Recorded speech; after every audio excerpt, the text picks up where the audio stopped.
Chelsea Football Club Fabrizio Romano comes out and basically tells the world where your priorities lie. Let's talk about it. Furthermore, Chelsea have not only become world champions, they've become the most successful English club at this moment in time in the 21st century. I'll explain. Furthermore, we start seeing Kendry Paez. Cucurella is dragging him to a medal. The fans are having a meltdown because he doesn't want to touch the medal and he gets annoyed and he's pushing himself off. I'm going to explain to you why it's not a big deal, and if you just do some research, this is very common in football. And finally, yesterday's price is not today's price, and now all of a sudden the £50 million sponsorship deals that everyone was forcing us to sign, everyone was cooking Blueco for not signing, have become 60 million, and there are 7 to 10 companies trying to be our front of page sponsor. So before we get started, number one, we are the world champions. So what we do as world champions is we support each other and hit that like button. Recently we've been getting 1,000 likes. Can we hit 1.5k? Yesterday's target is not today's target, you know what I mean? So hit that like button right now. You will forget. If you're new to the channel, subscribe. This is where you get your regular Chelsea content. If you're a rival fan or a Chelsea fan that wants to hear me talk about more topics, in the pinned comment below is my TikTok. I talk about everyone there. Go follow me there.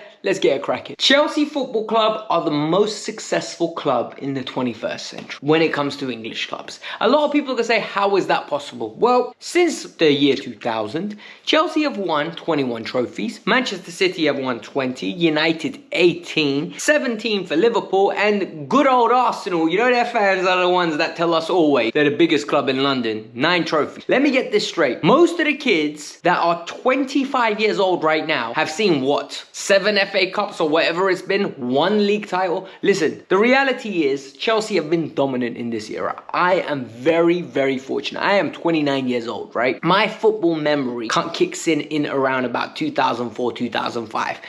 In my lifetime, we have had tremendous success. And there's a reason why, as a fan base, we're so demanding the way we are. It's because a lot of the fan base that is on social media is between the ages of 35 down to 18. And the likelihood is we've all grown up on Chelsea winning trophies. So the minute we don't win a few trophies, we throw our toys out of our pram. But on this channel, we've been very measured. And I'm not going to lie to you right now. 2 trophies in a couple of months feels beautiful. This is why I always say, and why I get annoyed when clubs and managers put weak sides out in the early stages of cups. Prioritize them. They mean something. It's heritage. It is setting a standard and setting history making. And I love that. And the funny thing is, there's a report coming out that the Chelsea players have been joking, right? Let's send the winning medal from the Club World Cup to Noni Madueke so he can show the Arsenal players what a medal looks like. That, for me, if it's true, is absolutely hilarious. It is absolutely hilarious. I don't know why Kieran would write this if it's fake, because what this is bulletin board material. You know Lego head, yeah, and Arteta's gonna sit there and say, listen, guys, they are saying this about us, guys. But the reality is, it's just the truth. Since he's been there, they've had 1 FA Cup. In our banter era, the last 5 years since he's been there, I'm telling you now, we have won numerous trophies. Trophies that they can only dream of. We are a great team. We have got a winning heritage and we will maintain this, and next year is going to be even better. Let's continue. What I love about this period now is for the next 3 weeks, there's going to be no negativity within the Chelsea fan base. Well, there shouldn't be. We're Club World Cup champions. The players have got 3 weeks off. Some of them will take 2.5. They're going to come back and then they're going to have a week's training. We go into Bayer Leverkusen and AC Milan only to kick off. What I want to do is get tickets for that Bayer Leverkusen game. I want to be there. Let me know in the comments below if you don't want me to do a vlog. I can't lie to you. Normally, I don't like doing vlogs purely based on the fact that when I'm at the game and I'm going to the game, I like to have a few drinks. I want to enjoy myself and I don't want to feel like I'm going to work, you know? But I can't lie to you. It feels like this vlog is something I can look back at in years' time and say, oh, when they paraded the Club World Cup trophy and I was there. It's something that I can look back at, maybe show my kids one day. It will be amazing. I haven't decided yet, but let me know in the comments below. You lot will sway me. Fabrizio, though, he's come out and basically spoke. What Fabrizio said is actually really interesting. Chelsea are looking to offload Nicholas Jackson and Christopher Nkunku as it stands. We knew that. We have got so many players to offload. I think for the next 3 weeks, what we're going to hear is a lot of players getting sold and minimal coming in. However, he said Chelsea are looking at an attacker. This attacker could be anything. For me, I think it might be a left winger Or if we get rid of Jackson and Nkunku, both of them leave, what will happen is it might be somebody that can play on the left wing, can play false 9, can play 10. Rodrigo is the dream. I don't know whether we can do it. The reality is we have got the money, we have got the bread. Now it's about getting the right fit. I don't want to just add someone for the sake of adding someone. The person coming in needs to fit into the ethos of the club, into the direction that we're going. There needs to be talent, mentality, and background checks on the way that this person is when they don't play. And the reason I say that is because you need good eggs. Our first team is essentially built, so that's just the reality of it. The next position Fabrizio says we're looking at is centre-back. Look, I said it before, I'm going to say it again, go and get Gerald Hato. Hato covers the Cucurella position. What can end up happening is he can become the left centre-back. Gusto can bomb forward, have his fun. Palmer can tuck in if you need it against lower blocks. No problem, Reece James can go forward. And you can have that Hato in left back, or Cucurella will play majority of the games. He can also play in centre-back and is brilliant. Genuinely, Hato fits all the categories, fits the blue coal model to a T. If they're gonna go for a huge name, I don't know who it is. At this moment in time, everybody's bigging it up, everybody's saying big names. What I don't want is us to go for somebody that doesn't fit what we're trying to do and just buy for the sake of buying. Because what I've noticed is Tosin and Chalobah have really stepped up. They've really grown, their influence on the squad is huge. I think Colwell has become a very good centre-half. I think if we keep Saar, plus Fofana comes back, the 5 of those should be good enough to just compete. We've seen they can compete. I don't know if we can win a league with them, but I don't want to just buy someone for the sake of spending money. Goalkeeper, I don't know what's going on, but I'm telling you right now, my inkling says they signed another keeper. There is no way we're going into next season with Robert Sanchez. They've already tried to replace him. So the Kendry Paez news is very interesting, right? Because Kendry Paez at this moment in time is a young player that had, in my opinion, a little bit of unfair treatment. And I'm going to explain to you why. What happened was Chelsea bought him at a very young age. They kept him in Ecuador because he couldn't go on loan anywhere else. He played really well, international caps, big star in Ecuador. Played for the team, got a little bit big for his boots, right? Apparently, that's what the reports are saying. You know, started going out, came in excess of money, enjoyed his life. Let me tell you right now, all of us, he is a star from a young age. He wants to have fun. He's going to have money that is enabling him to have all the fun that he wants. It's a matter of, can I do it? Yes. Not can I afford it? Do you know what I mean? It's a completely different lifestyle for him. So it takes time to adjust. Can you imagine when you're 23, 24, it's a shock to the system coming into money. Can you imagine what it's like when you're 16? It's a completely different lifestyle.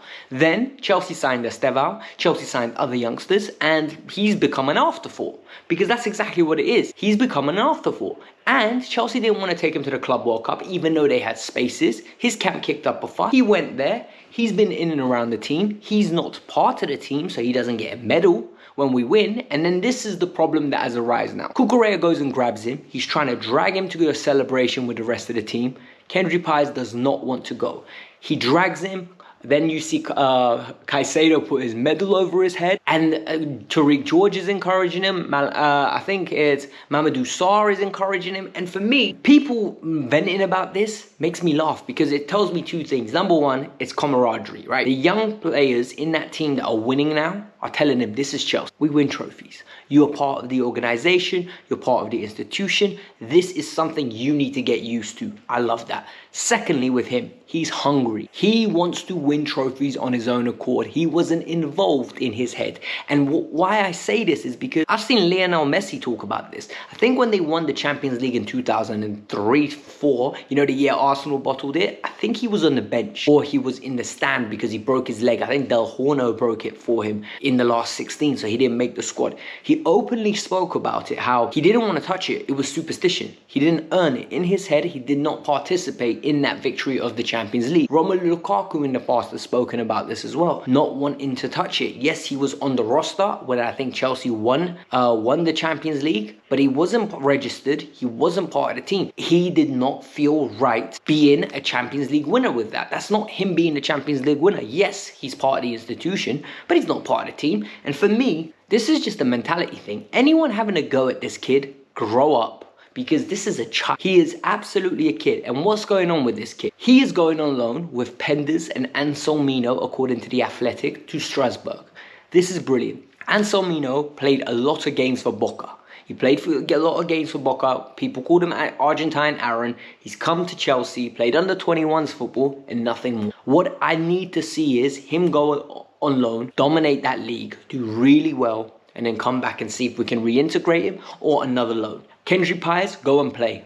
Bulk up, get used to it, get some goals, get some assists, learn the difference between the Ecuadorian league and the French league. If you make it in the French league, you can come to the Prem, and then hopefully the physicality translates. Penders is the exact same.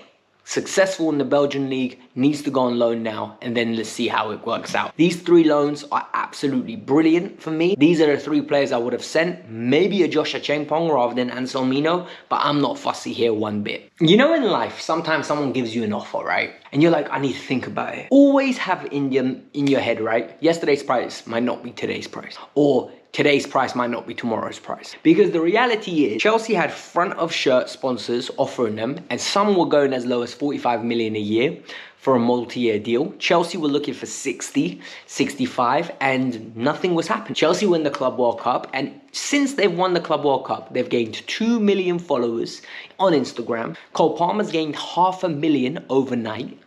And counting, most probably, since I last read that stat. But the reality here is, Chelsea have become a huge organization in America. The brand in America has become massive. And now Chelsea are looking to sign a multi-year deal for £60 million. And there are 7 to 10 organizations, according to Matt Law, that are begging for them to sign, basically. Brilliant. This is the type of thing that I was always saying. Spending money and winning, building a good squad, brings you more money. It brings the value of the club higher. If we want to be on the table with Manchester United, Real Madrid, Barcelona, Bayern Munich, we need to win trophies on a regular basis. We need to be what Roman made us. You know, peripheral winners. If we don't win this year, we're guaranteed winning next year. And this needs to happen over decades.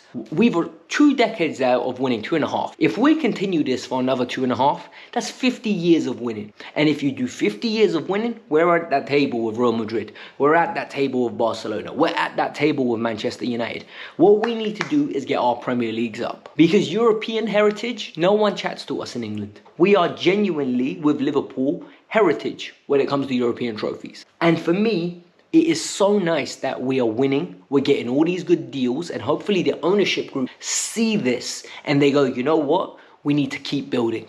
We need to win more. We're going to make our money back when we sell this club one day. And for me, our owners are doing really well. Hit the like button, subscribe to the channel. Like I said, a new target of 1,500 likes. Do it now. You made it this far. And also in the pinned comment is my TikTok. Go follow me there. Peace out. I'm out. Have a lovely day.